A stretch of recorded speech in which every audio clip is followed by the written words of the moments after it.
হাওড়া উলুবেড়িয়া। অনেকটা দূর উলুবেড়িয়া হাওড়া থেকে দাদা এসছে তো। আচ্ছা দাদা আমাদের এখান থেকে অনেক কিছু নিয়েছে। একটা মঙ্গলসূত্র টাইপের লকেট নিয়েছে, একটা চোকার নিয়েছে দাদা, ভারী মোটিভের নিয়েছে, ফ্লাওয়ার মোটিভ, ভীষণ সুন্দর ছিল ডিজাইনটা, দেখুন খুব সুন্দর লাগছে। আর দাদাটা এক পাতা নিয়েছে, পান মোটিভে ক্রিস্টাল নিয়েছে। দাদা সব লাইট ওয়েটে পেয়েছিল দাদা?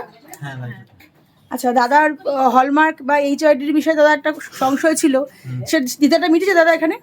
আর তোমাকে একটা কার্ড দেওয়া হয়েছে, ওই কার্ডে কত % মেকিং বলা আছে দাদা? 7.4। কতদিনের জন্য বলেছে দিদি ওটা? Life time. আর তোমাকে এখন কত মেকিং এ নেওয়া হয়েছে দিদি এখন? 7.5। মানে যেটা বলেছি আমরা, মানে 10% মেকিং, 25% ডিসকাউন্ট, মিন 7.5% মেকিং চার্জ। ভিডিও মানে অনেকটা দূর, সেখান থেকে এসে তুমি কি বলবে বলো এখন? বলবো আসার জন্য যে এসে দেখতে পারেন, পছন্দ হবে। মানে একবার যাচাই করতে পারি, যাচাই তো করতেই হয়। দাদা কেমন লাগলো বলো? ভালো লাগে।